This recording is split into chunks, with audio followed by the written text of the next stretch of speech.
کم از کم 1 درجن قتل مقاتلہ آپس میں ہو چکا ہے. یہ ان کا آپس کا برادری میں شاخسانہ تھا دشمنی کا.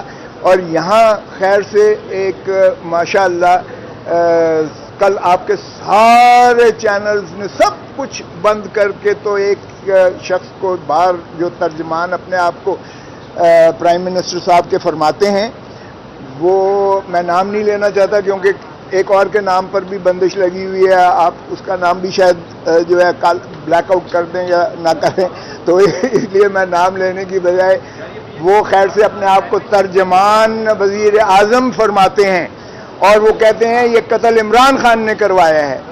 او بھائی صاحب کو خدا کا خوف کرو. ایک قتل جو اس کے اپنی برادری کے قتل مقاتلوں کی وجہ سے ہوا ہے، کیوں اس کے قتل کے جو ہے اس کو ختم کرتے ہو، خراب کرتے ہو، سیاست کی نظر کرتے ہو. میں اس شدید مذمت کرتا ہوں اس وقوعے کی. میں سمجھتا ہوں کہ جس نے بھی اس کو قتل کیا ہے، ہمارا ایک سینئر وکیل تھا، ہمارا سپریم کورٹ کا ایڈوکیٹ تھا، اس کو یقیناً جو قاتل ہے اس کو فوراً گرفتار ہونا چاہیے اور اس کو کیفر کردار تک پہنچانا چاہیے. قتل کی سزائے موت ہے، اس سے نیچے کوئی سزا نہیں ہے. اس لیے میں تقاضا کرتا ہوں کہ اس کو پکڑا جائے، سزائے موت دی جائے. لیکن خدا را ہم بھٹو کا دیکھ چکے ہیں، بھٹو پر کس طرح سے ایک جو ہے اعانت کا الزام لگ کر اور سزائے موت دی گئی تھی. آج تک قوم اس کا بھگت رہی ہے، پاکستان اس کا بھگت رہا ہے آج تک. ایسا دوبارہ مت کرو. پہلے بھی تم ہی تھے ضیاء الحق کی باقیات، پہلے بھی ضیاء الحق نے اسے پھانسی دلائی تھی جو عدالتی قتل کے ذریعے. اب پھر کیا اسی ڈگر پہ چل کے آپ کہتے ہو کہ عمران خان نے یہاں اسلام آباد یا بنی گالہ میں یا ادھر جو ہے زمان پاک میں بیٹھ کے قتل کروایا ہے، جبکہ مجھے خود یہ سینکڑوں نے فون کر کے کہا ہے کہ سائیں ان کا آپس کا دشمنی تھی، ان کی برادری کے قتل مقاتلے سے جس میں وہ جو ہے شر قتل ہوا ہے. تو میں شر کے ساتھ ہوں، اس کے لواحقین کے ساتھ ہوں. اس کا میں پورا چاہتا ہوں کہ کیفر کردار تک پہنچے جو بھی قاتل ہے، اور میں اس کے درجات اللہ میاں بلند کرے. اس کی فیملی کے ساتھ میں جو ہے پوری طرح جو ہے اس کے ساتھ ہوں. یہ ہے کہ کیا آپ سمجھتے ہیں کہ منتخب حکومتیں پنجاب اور خیبر پختونخوا میں وہ عام الیکشن کروائیں گی؟ 14 مئی کو اگر ہو جاتا تو پھر وہاں منتخب حکومتیں ہوتی اور عام الیکشن ان کے زیر انتظام ہوتا. دیکھیں اچھی بات تو یہی تھی اگر آئین اسی چیز کا متقاضی ہے کہ 90 دن کے اندر الیکشنز کروائے جائیں، کیونکہ آئین میں 2 قسم کی کیے گئے ہیں. ایک اگر 5 سال مکمل کرتی ہے اپنا پارلیمان یا اسمبلی تو 60 دن کے اندر الیکشنز کروانا آئینی تقاضا ہے، اور اگر 60 دن تقاضا ہے آئینی. اور اگر قبل از وقت تحلیل کی جاتی ہے چیف ایگزیکٹو کے جو ہے اس کے مشورے پر یا ان کے جو ہے کہنے پر تحلیل کی جاتی ہے تو پھر 90 دن ہے. اور اس لیے آئینی یہ تقاضا ہے. اب اگر کوئی آئین سے انحراف کرتا ہے، آئین کو نہیں مانتا ہے، تو پھر وہ کسی اور ملک میں جا کے سیاست کرے. بھائی پاکستان میں کیسے سیاست کر رہے ہو؟ میں تو حیران ہوتا ہوں کہ جب یہ آئین کے موجودگی میں بھی یہاں پی ڈی ایم حکومت کہتی ہے کہ ہم نہیں کرواتے 90 دن کے اندر الیکشن. او بھائی کیا اس وقت کے قانون ساز جو تھے وہ اندھے تھے؟ وہ یہ نہیں سمجھ سکتے تھے کہ اگر آپ الیکشنز جو ہے ایک صوبے میں پہلے کروا دیتے ہو تو اس کے اثرات جو ہے بعد میں ہونے والے الیکشنز پر ہوں گے؟ کیا وہ جو ہے نابلد تھے؟ ان کو ادراک نہیں تھا اس چیز کا؟ تو اگر آئین میں ایک آئین بنانے والوں نے اس کو جو ہے یونانیمسلی کیا ہے، متفقہ طور پر کیا ہے، 18ویں ترمیم میں بھی متفقہ طور پر ان چیزوں کو جو ہے رکھا گیا ہے، تو پھر اس کے بعد آپ تذلیل کرتے ہو آئین کی، اور تذلیل کرنے والا آئین کو توڑنے کے مترادف ہوگا. یہ آئندہ تاریخ دیکھ رہی ہے. جب آئندہ کوئی حکومت آئے گی جو آئین پر عملداری کرے گی تو یہ جو ہے سبروگیشن آف کانسٹیٹیوشن کے مرتکب ہوں گے اور آرٹیکل 6 میں ان کا ٹرائل ہوگا. دیتے ہوئے بیرسٹر علی ظفر نے کہا کہ 14 مئی کے بعد ایسا لگتا ہے ملک میں آئین یہ 100% صحیح ہے.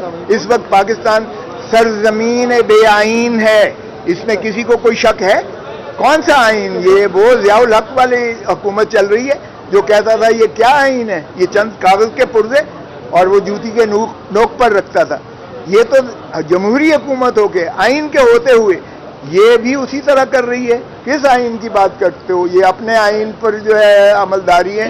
2/3 पाकिस्तान यानी पंजाब में और खैबर पख्तूनख्वा में ना ये लोगों को, जमहूर को, ना ये हक राय दहिंदी वोट देने का हक दे रहे हैं, ना उनको अपनी असेंबलियां बनाने का हक दे रहे हैं, ना उनको अपनी हक हुक्मरानी का अपने सूबों में जो है हक दे रहे हैं। दोनों सूबों में जो 2/3 पाकिस्तान बनता है, इस वक्त केयर टेकर हुकूमत गासिब हैं, क्योंकि 90 दिन के मुतजाविज इनका कोई इख्तियार नहीं रह जाता है। हर सवाल ले लें शिनाज न्यूज़ टीवी से। हमने देखा कि 14 मई को इंतखाबात कराने का हुक्म दिया गया सुप्रीम कोर्ट की जानिब से। 3 मई को इंसानी अपील भी दायर हुई, उसके बाद 14 मई को इंतखाबात नहीं हुए। जो हम जैसे कानून के नाबलद लोग हैं, जो आम आवाम है, उनकी इत्तला के लिए कहिएगा कि इस मुकद्दस अदालत की क्या अहमियत रहेगी? देखें, मुकद्दस अदालत से पहले मैं अर्ज करता चलूं कि अगर आप देखें तो बजट के जो आ रहे हैं, जो परसों पेश होने जा रहा है, बजट में इन्होंने डेवलपमेंट फंड्स के लिए कितनी एलोकेशन रखी है और इन्होंने कितने अपने जो है फंड्स अपने MNAs को दिए हैं, कितने इन्होंने प्रोजेक्ट्स पर फंड्स दिए हैं। और 245 की आड़ में इन्होंने सारे पाकिस्तान में फौज का जो है वो तरसील कर दी है, उनको कंट्रोल दे दिया है। लेकिन इलेक्शन करवाने के लिए इनके पास 20 अरब 21 अरब नहीं है और इनको जो है रेंजर्स देने के लिए इलेक्शन के वक्त में इलेक्शन के लिए इनके पास नहीं है रेंजर्स। तो ये अब तो कौम के सामने आश्कारा हो गया कि ये सिर्फ इलेक्शन से फरार के रास्ते ढूंढ रहे हैं और ये जमहूरियत को जो है ये दफन कर चुके हैं। आइन जो है 9 मई के नीचे जो है पूरी तरह तदफीन हो चुकी है उसकी। इसलिए मैं कहता हूं कि पाकिस्तान इस वक्त सरजमीन बेआइन है। Thank you. साहब बताइएगा, जरदारी साहब आपके पुराने दोस्त भी हैं और वो कहते हैं मैं जब चाहूंगा तब इलेक्शन होगा, मतलब वो आइन से बालातर शख्स हो गया। नहीं, देखें जरदारी, देखें ये जो सियासतदानों की ये जो होते हैं, ये अपने बुनियादी तौर पर अपने एक पार्टी के अंदर एक वर्कर्स को वो एक मजबूत करने के लिए, उनको जोश दिलाने के लिए, उनका एक जज्बा कायम रखने के लिए, उनको जो है इकट्ठा रखने के लिए और उनको फैलाने के लिए पार्टी को, ये चीजें होती हैं।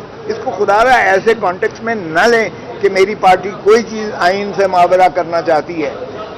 भुट्टो साहब हों, जरदारी साहब हों या चेयरमैन बिलावल भुट्टो जरदारी हों, उन्होंने वाज़ेह तौर पर कह दिया है कि आइन से के अंदर जो मियाद है उससे मुतजाविज नहीं होंगे। सिर्फ उनका व्यू ये था कि इलेक्शंस एक ही वक्त में होने चाहिए। उनका व्यू अपना ये था कि एक ही वक्त में होने चाहिए और इंशाल्लाह आप देखेंगे कि ये अक्टूबर या नवंबर में बिल्कुल इलेक्शंस करवाने पड़ेंगे। 12 अगस्त को ये 5 साल पूरा करने जा रही हैं असेंबलियां। तो इसलिए ना कौमी असेंबली 12 अगस्त को रहेगी, ना सिंध असेंबली और बलूचिस्तान असेंबली रहेगी, और ना ही ये वजीर आजम रहेंगे या काबीना रहेगी, और ना ही 2 सूबों के जो है वजारत वजीर आला रहेंगे या सूबाई असेंबलियां रहेंगी। इसलिए ये केयर टेकर्स बनने जा रहे हैं और बनेंगे। आप देखेंगे बजट के बाद यही काम पहले होगा और उसके बाद इलेक्शन की तरफ गामजन होंगे।